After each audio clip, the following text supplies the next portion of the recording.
স্বাগত জানাচ্ছি এখনকার আলোচনায়। আপনাদের সঙ্গে আছি আমি সিরাজুল ইসলাম। দর্শক, তুরস্কের রাজধানী আঙ্কারায় মার্কিন নেতৃত্বাধীন নেটো জোটের শীর্ষ সম্মেলন অনুষ্ঠিত হলো। সেখানে আজকে দ্বিতীয় দিনে ডোনাল্ড ট্রাম্প ইরানের সাথে যুদ্ধবিরতির যে চুক্তি বা 14 দফার যে সমঝোতা চুক্তি সই হয়েছিল তা শেষ হয়ে যাওয়ার কথা তিনি বলেছেন। এরপরে তিনি আরও বেশ কিছু গুরুত্বপূর্ণ কথা বলেছেন যেগুলো খুবই উদ্বেগজনক।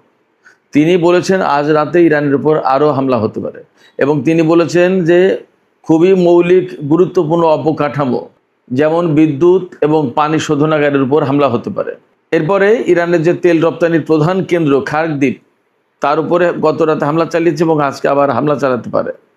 এরপরে তিনি সরাসরি ঘোষণা দিয়েছেন হরমুজ প্রণালী এলাকায় আবার আমেরিকা নৌ ব্লকেড শুরু করতে পারে। সবার জাহাজ চলতে পারবে, ইরানের জাহাজ চলতে পারবে না। এছাড়া এরই মধ্যে ইরানের উপর কিন্তু তেল নিষেধাজ্ঞা আরোপ করেছে, অর্থাৎ ইরানের তেলের উপর থেকে নিষেধাজ্ঞা প্রত্যাহার করে নিয়েছিল গত 17 জুন 14 দফা সমঝোতা সই হওয়ার পর, কিন্তু সেই নিষেধাজ্ঞা আবার বহাল করলো। তার মানে দাঁড়াচ্ছে ইরান কিন্তু এখন আর তেল বিক্রি করতে পারবে না। এরই মধ্যে হরমুজ প্রণালীতে একেবারেই তেল ট্যাঙ্কার চলাচল, তেলবাহী জাহাজ চলাচল কমে গেছে। যেখানে চুক্তি সইয়ের পর গড় পড়তা 32টি করে জাহাজ চলছিল, সেখানে আজকে মাত্র 4টি জাহাজ চলেছে। এর একেবারেই স্বাভাবিক প্রতিক্রিয়া পড়েছে তেলের বাজারের উপরে। তেলের বাজারে গড় পড়তা ব্রেন্ট ক্রুড এবং ওয়েস্টার্ন টেক্সাস ইন্টারমিডিয়েট, যেটা এই দুটো মিলে গড় পড়তা শতকরা 5 ভাগ দাম বেড়েছে। তার মানে পরিস্থিতি আবার অনেক বেশি উত্তপ্ত। শুধু উত্তপ্তই না, যেখানে মার্কিন প্রেসিডেন্ট ডোনাল্ড ট্রাম্প আজকে ইরানের উপরে নতুন করে হামলা চালানো হবে এবং হামলা আগের চেয়ে শক্ত হবে, কঠোর হবে, তখন ইরানের পক্ষ থেকে কি বলা হচ্ছে? ইরানের প্রেস টিভি জানিয়েছে একটি নিরাপত্তা সূত্রের বরাত দিয়ে যে ইরান এই নীতি গ্রহণ করেছে, আমেরিকা যদি একটা জায়গায় হামলা চালায় তাহলে ইরান দুটো লক্ষ্যবস্তুতে হামলা চালাবে, অর্থাৎ আমেরিকা যে মাত্রায় হামলা চালাবে তার ডাবল হামলা চালাবে ইরান। এটা ইরানের এই মুহূর্তে নীতি।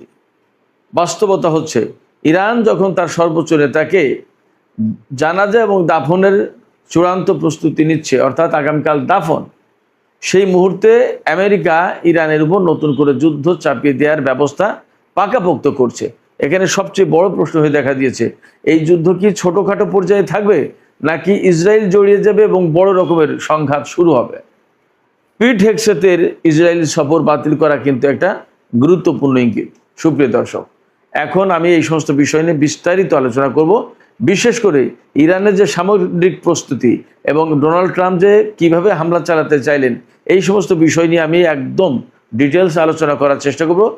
এর পাশাপাশি তেলের বাজার এবং আন্তর্জাতিক বাজার কোথায় যাচ্ছে, কি হতে যাচ্ছে, আবার বিশ্ব অর্থনীতি, সেই বিষয়গুলো আমি খুঁটিয়ে খুঁটিয়ে তুলে ধরার চেষ্টা করব।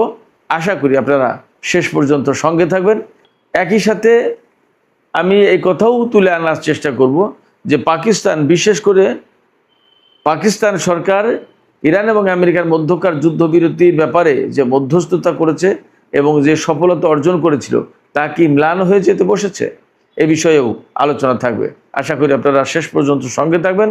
আর ভিডিও যদি ভালো লাগে তাহলে লাইক, কমেন্ট, শেয়ার করবেন এবং চ্যানেলটি সাবস্ক্রাইব করে সাথেই থাকবেন। দর্শক, চলুন মূল আলোচনায় চলে যাই। মূল আলোচনার শুরুতে আমি বলি, তুরস্কের আঙ্কারায়, রাজধানী আঙ্কারায় গতকাল থেকে মার্কিন নেতৃত্বাধীন নেটো জোটের শীর্ষ সম্মেলন শুরু হয়েছে। এই সম্মেলনে নানা রকমের কথা হয়েছে। এই সম্মেলনে তুরস্ক আমেরিকার কাছে দাবি করেছে যে তাদের কাছে F-35 জঙ্গি বিমান বিক্রি করতে হবে, কারণ তাদের টাকা দেওয়া রয়েছে এবং তুরস্ককে আমেরিকা দিতে চেয়েছিল। সেই চুক্তি করে, ওয়াদা দিয়ে, প্রতিশ্রুতি দিয়ে কেন দেবে না, এরকম কথা বলেছে।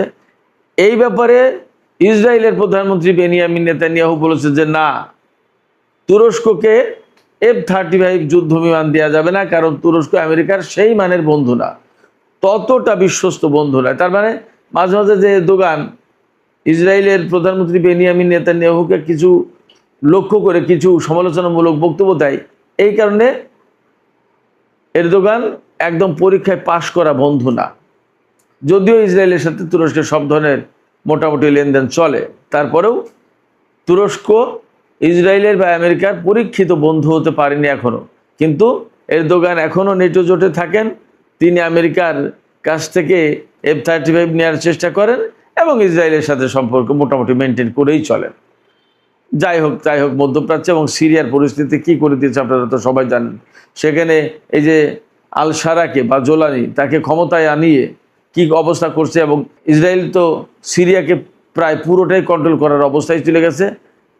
এরদোগান যে কি করবেন এবং কি প্ল্যানে আছেন আল্লাহ মালুম, আমরা দেখার অপেক্ষায় থাকলাম। যাই হোক, এই আঙ্কারায় নেটো জোটের শীর্ষ সম্মেলনে ডোনাল্ড ট্রাম্প তারপরেও বলেছেন যে তিনি তুরস্কের কাছে F-35 যুদ্ধ বিমান বিক্রি করবেন, এবং দেখা যাক আদৌ তিনি বিক্রি করেন কিনা। কারণ তিনি যা বলেন আর তিনি যা করেন দুটো এক না, এবং তিনি যা বলেন আর তিনি যা করতে পারেন তাও এক না। কারণ ডোনাল্ড ট্রাম্প বলতে পারেন মুখে অনেক কথা, তা কিন্তু সব করতে পারেন না। যেটা ইসরায়েলি আইপ্যাক চায় না সেটা তিনি করতে পারেন না। ইরানের সাথে যুদ্ধের ব্যাপারে ডোনাল্ড ট্রাম্প না চাইলেও ওরা চায়, এবং ডোনাল্ড ট্রাম্পকে তাই করতে হয়। ব্যাপারটা এরকম। সেক্ষেত্রে তুরস্ককে F-35 জঙ্গি বিমান দেবে কিনা আমরা অপেক্ষা করে দেখি কি হয়। এরপরে এই নেটো সম্মেলনে তিনি গ্রিনল্যান্ডকে কিনে নেয়ার বা আমেরিকার নিয়ন্ত্রণে থাকা উচিত বলে ঘোষণা দিয়েছেন, কিন্তু সেখানে গ্রিনল্যান্ডের পক্ষ থেকে বলা হয়েছে যে গ্রিনল্যান্ডের জায়গায় থাকবে, এটা বিক্রির জন্য না, এটা কাউকে দেওয়া হবে না। তার মানে নেটো জোটের ভেতরে যদিও সহমর্মিতার কথা অনেক আছে, অনেক প্রতিশ্রুতি আছে, কিন্তু আসলে নেটো জোট স্বাভাবিক অবস্থায় নেই। নেটো জোটের নেতাদের তিনি ব্যাপক সমালোচনা করেছেন, এবং ইরানের বিরুদ্ধে যুদ্ধের সময় আমেরিকাকে নেটো জোট কেন সহযোগিতা করেনি সেই ক্ষোভ তিনি ঝেড়েছেন এখানে। তবে যে চূড়ান্ত ডিক্লারেশন হয়েছে তাতে নেটো জোটের সদস্যরা বলেছেন যে হরমুজ প্রণালী একদম উন্মুক্ত থাকা উচিত, এবং সবাই স্বাধীনভাবে এখানে জাহাজ চালাতে যাতে পারে সেই ব্যবস্থা করতে হবে। যদিও ইরান একদম সুস্পষ্ট করে আসতে ঘোষণা দিয়েছে যে হরমুজ প্রণালী অবশ্যই ইরানের নিয়ন্ত্রণে থাকবে, এবং ইরান নির্ধারিত রুটেই জাহাজ চলাচল করতে হবে, তার যেভাবে হোক প্রয়োজনে এর জন্য যুদ্ধ করতে প্রস্তুত ইরান। একদম ইরানের পরিষ্কার ঘোষণা। এটা গেল এক। দুই হচ্ছে ডোনাল্ড ট্রাম্প যে ইরানের উপরে নতুন করে হামলা চালানোর হুমকি দিয়েছেন, সেই ব্যাপারে বলেছেন যে ইরানের যদি কোনো একটা লক্ষ্যবস্তুতে আমেরিকা হামলা চালায়, তাহলে ইরান আমেরিকার দুটো লক্ষ্যবস্তুতে হামলা চালাবে। তার মানে দ্বিগুণ, 1:2। আমেরিকা একটা হামলা চালালে ইরান দুটো চালাবে। তার মানে ইরান এই যে মার্কিন হামলা বা তার সামরিক পরিকল্পনা, তার যত যা কিছু, তার ব্যাপারে ইরান খুবই সতর্ক আছে এবং খুব শক্ত অবস্থানে আছে। কোনো মতেই এখানে নরম কাটবে না, অর্থাৎ আমেরিকার সাথে কম্প্রোমাইজ করবে না, আপোষ করবে না, তাতে যত বড় যুদ্ধই আসুক না কেন। ইরানের প্ল্যান, ইরানের ঘোষণা, ইরানের প্রতিশ্রুতি এইরকম। সাথে সাথে ইরান বলছে যে 14 দফা যে সমঝোতা স্মারক সই হয়েছে ইরান এবং আমেরিকার মধ্যে, তা মানা আমেরিকার জন্য জরুরি। যদি তারা এই সমঝোতা স্মারক লঙ্ঘন করে তাহলে ইরান তার পাল্টা ব্যবস্থা নেবে। বাস্তব কথা যেটা হচ্ছে, ট্রাম্পের পক্ষ থেকে যে সমস্ত হুমকি দেওয়া হয়েছে এবং ইরানের পক্ষ থেকে যে জবাবি বক্তব্য দেওয়া হয়েছে, তাতে একথা পরিষ্কার বোঝা যায়। আমি সবসময় বলে আসি, আমেরিকার সাথে ইরানের বা ইরানের সাথে আমেরিকার যে দ্বন্দ্ব, ইসরায়েলের সাথে ইরানের যে দ্বন্দ্ব, এই দ্বন্দ্ব আসলে কোনো কূটনীতি দিয়ে মীমাংসা হওয়ার মতো দ্বন্দ্ব না। এটা একেবারে ভেতরগত দ্বন্দ্ব, আদর্শিক দ্বন্দ্ব, এবং বলা যায় যে জন্মগত দ্বন্দ্ব। সেই দ্বন্দ্ব কেন?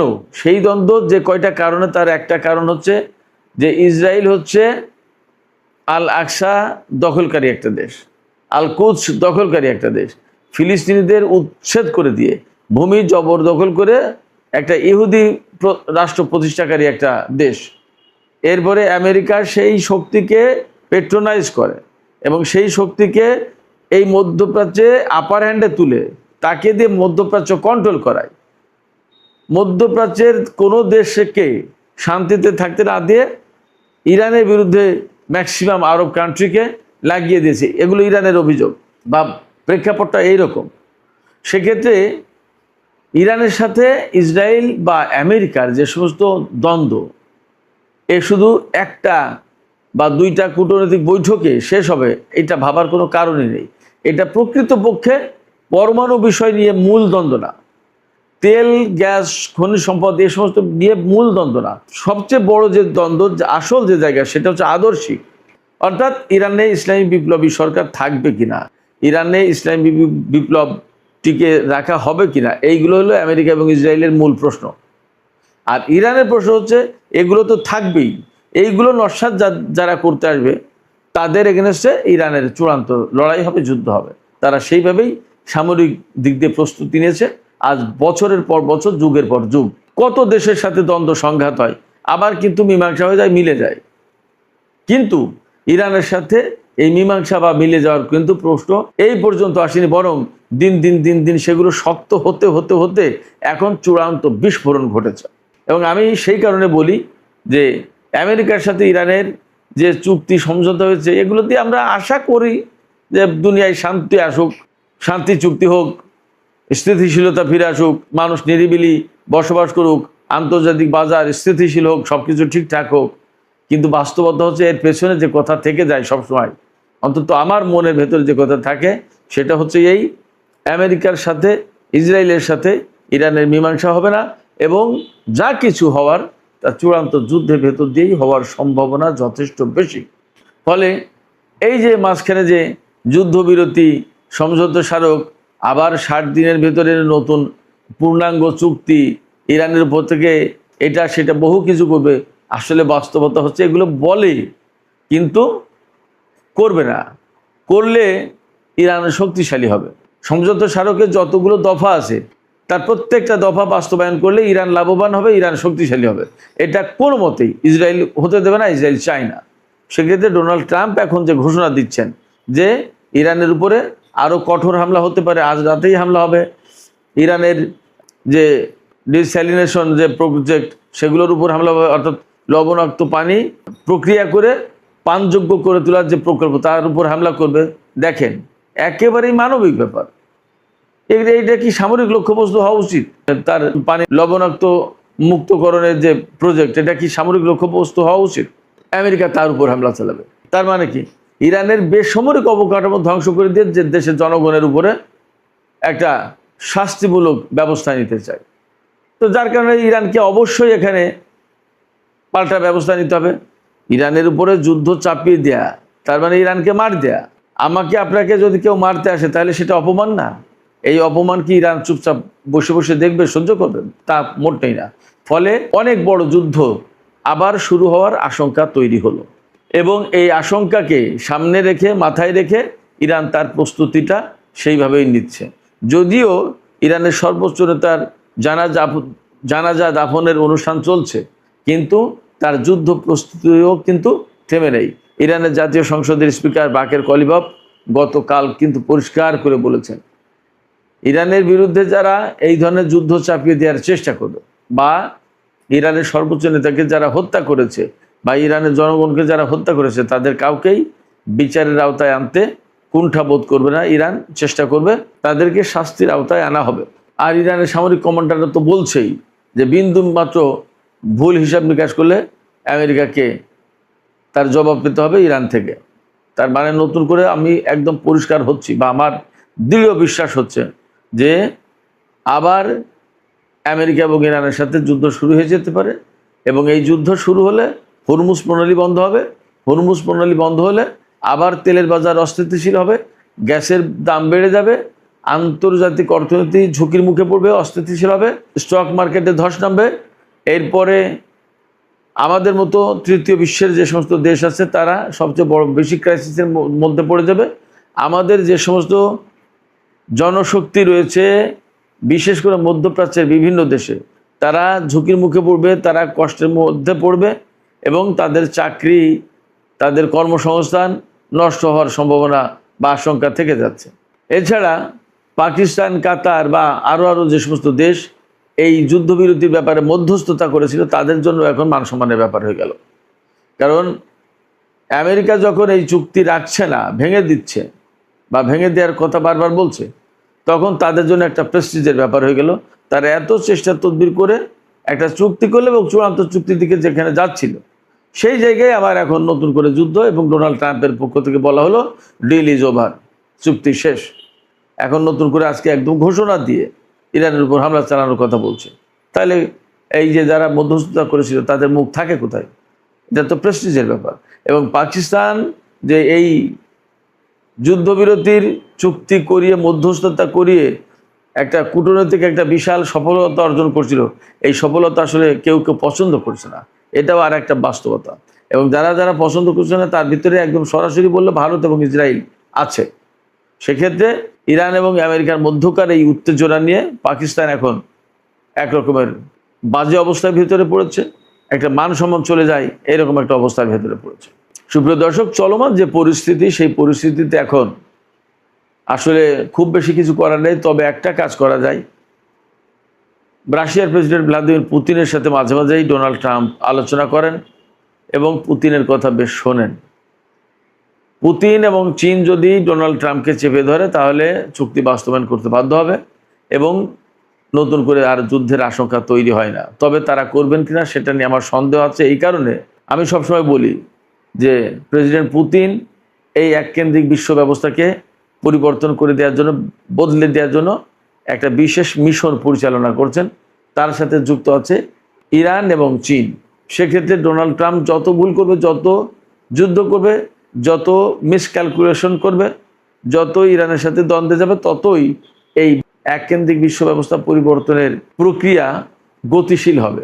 সেক্ষেত্রে প্রেসিডেন্ট পুতিন আসলে ডোনাল্ড ট্রাম্পকে থামাতে চাইবেন কিনা সেটা একটা ব্যাপার। যদি ডোনাল্ড ট্রাম্পকে থামাতে চাইতেন তাহলে ডোনাল্ড ট্রাম্প ক্ষমতা আসার পর ইউক্রেনের যুদ্ধও কিন্তু বন্ধ হয়ে যেত, কিন্তু তা হয়নি। সেক্ষেত্রে বিশ্বে একটা বড় পরিবর্তন আনতে হলে আমেরিকার সামরিক শক্তি দুর্বল করতে হবে। আমেরিকার সামরিক শক্তি দুর্বল করতে হলে যুদ্ধ প্রয়োজন। হয়তো সেই দিকেই থাকছে বা সেই দিকেই হাঁটছে সব। সুপ্রিয় দর্শক, এখনকার আলোচনা এখানে শেষ করতে চাই। আলোচনা শেষের আগে আমি আপনাদের কাছে প্রশ্ন রাখি, আপনারা কি মনে করছেন? এই যে ইরানের উপরে আবার নতুন করে তেল নিষেধাজ্ঞা দিল, অর্থাৎ ইরান তেল বিক্রি করতে পারবে না, তাতে ইরান কি অন্যদের তেল এই হরমুজ প্রণালীতে যেতে দেবে? তাহলে ইরান যদি কারো জাহাজ যেতে না দেয় তাহলে ইরানের জাহাজও যেতে দেবে না আমেরিকা। ঘোষণাটা এইরকম। এই অবস্থায় হরমুজ প্রণালীকে কেন্দ্র করে আবার বড় সংঘাতের দিকে দুই পক্ষ যাচ্ছে কিনা আপনাদের কি মনে হয়? ইরান কিন্তু বলেছে আমেরিকা একটা হামলা চালালে ইরান দুইটা হামলা চালাবে। সেক্ষেত্রে আপনাদের পর্যবেক্ষণ, বিশ্লেষণ বা মতামত কমেন্টে জানাতে পারেন। আর ভিডিও ভালো লাগলে লাইক, কমেন্ট, শেয়ার করবেন এবং চ্যানেলটি সাবস্ক্রাইব করে প্লিজ সাথেই থাকবেন। দর্শক, এখনকার আলোচনা এখানে শেষ করছি।